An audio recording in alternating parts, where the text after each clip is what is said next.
ऐसे तो माँ ने काफ़ी सारी कहानियाँ सुनाई थी बचपन से मुझे, जिनमें से एक कहानी मेरे दिल के बेहद करीब है। आज मैं उस कहानी को आप सभी लोगों के साथ शेयर करना पसंद करूँगा। ये कहानी है उस समय की जब मेरा जन्म इस घर में यहीं पे हुआ था। लगभग 1986 की बात होगी ये। मैं बहुत छोटा था, बहुत छोटा मतलब 1 साल से भी छोटा था। 1986 का मेरा बर्थ है, 86-87 की बात है ये। घर पे ये ज़मीन ले ली थी उस समय पिताजी ने, क्योंकि उस समय पिताजी नौकरी लग चुके थे और पिताजी ने ज़मीन ले ली थी। मकान का हमारा काम चल ही रहा था और मकान को बार-बार जेडीए वाले आकर के तोड़ जाया करते थे, जिसकी छत नहीं डलने दी जा रही थी। अब ऐसा क्यों था या उस समय क्या नियम था, मुझे इस बारे में नहीं पता है। लेकिन छत नहीं डल पा रही थी, छत को नहीं डलने दिया जा रहा था। अब उस दिन हुआ कुछ ऐसा कि मेरी दादी की सास यानी मेरी परदादी यहाँ पे आई हुई थी घर पे। मेरी मम्मी थी यहाँ पे और पिताजी की पोस्टिंग बाहर हुआ करती थी, बॉम्बे। तो पिताजी बाहर थे उस समय।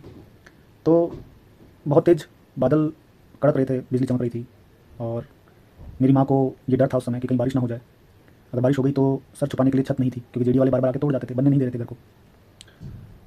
और उस दिन हुआ कुछ ऐसा ही कि बारिश हो गई अचानक, और छोटी-मोटी नहीं, बहुत ताबड़तोड़ तरीके से बारिश हो गई उस दिन। अब मेरी माँ ने, मेरी मम्मा ने क्या किया कि जो परदादी थी वो काफ़ी बुज़ुर्ग थी। हमारे पास उस समय घर में सिर्फ़ एक चारपाई हुआ करती थी।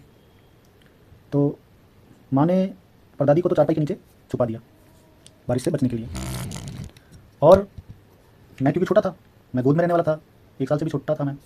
तो मुझे माँ ने गोद में कुछ इस तरीके से लिया और खुद ऐसे इस तरीके से झुक गई, पूरा मेरे ऊपर झुक गई। मतलब मेरे लिए छाते की तरह, छत की तरह काम किया मेरी माँ ने। और पूरी रात उस दिन बारिश हुई। मेरी माँ पूरी रात भीगती रही, लेकिन मजाल है बारिश की एक बूंद भी मुझे स्पर्श कर पाई हो। ये है माँ की मातृत्व प्रेम। इसी मातृत्व प्रेम का स्वाद चखने के लिए, इसी का आनंद लेने के लिए श्री हरि विष्णु जी ने श्री कृष्ण जी के रूप में धरती पर अवतरित हुए और नंदगांव में नंदलाल जी के यहाँ, यशोदा जी के वहाँ पहुँचे